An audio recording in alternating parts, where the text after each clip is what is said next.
So here's a plan.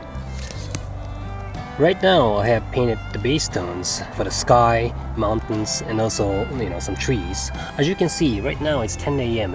Basically the mountain is lit from behind. What I'm having now is that the mountain is looking very blue like that.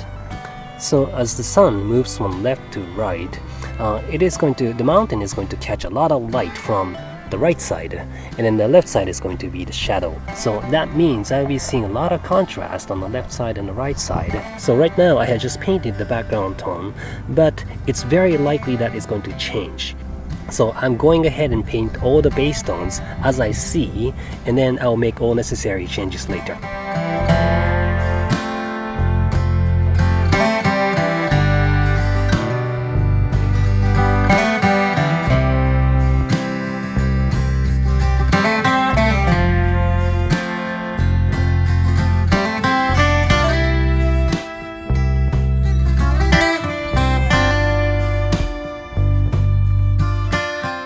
Let's take a look.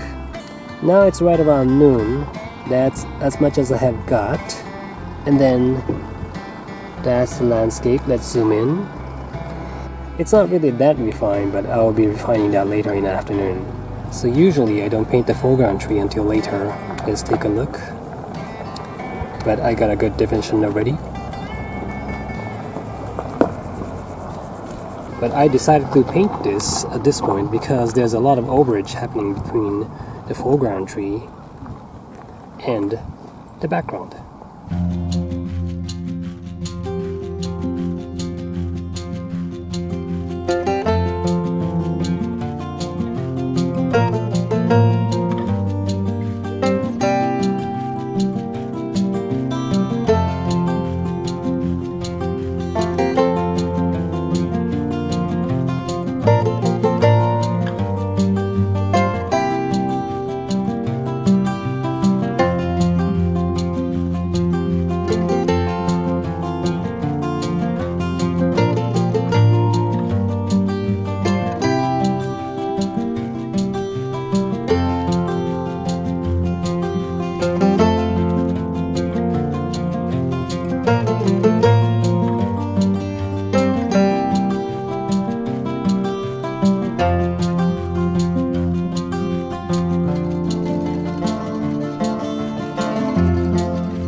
Can you take your photo? Sure. Thank you.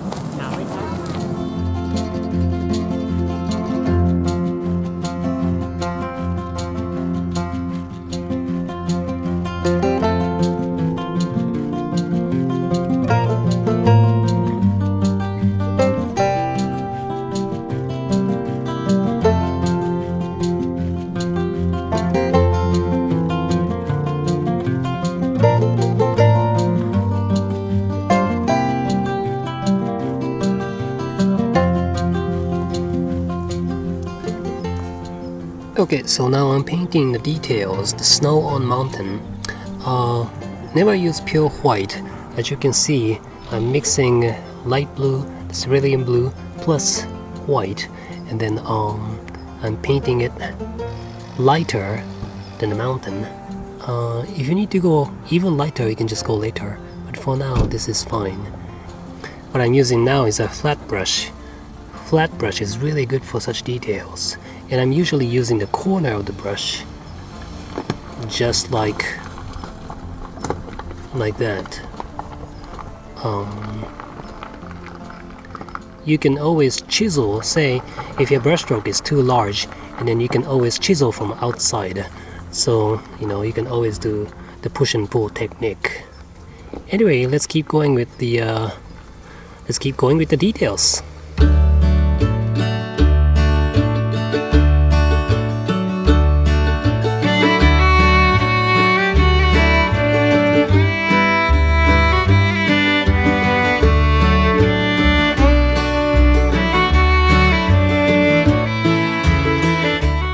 So that's the painting. I got pretty far, it looks pretty good. Now let's take a look at Mount Fuji. Let's zoom in. It's kind of behind clouds, but you can kind of see the coloration. I'm getting pretty accurate there. So in my painting, the water here is probably the least finished area. I would like to texture it a little bit more. And there is a maple tree. It's not bad, but I can refine that further. If you actually zoom in and take a closer look, and then it's not really that, well painted. Although when you zoom out, the color and the value, they are both there, so that's why they look good. So let's take a look at the background trees. Autumn leaves, they're looking pretty colorful. The key to the good landscape painting is that the background contrast, say for example there's this little mountain, maybe it's a Mt.Fuji Junior. The light side and the shadow side, you can see the contrast, but it's so slight. When you paint the landscape paintings, the background contrast should be very low. And as moving towards the foreground, you should gradually increase the level of contrast. Anyway, thanks for watching and I see you again soon.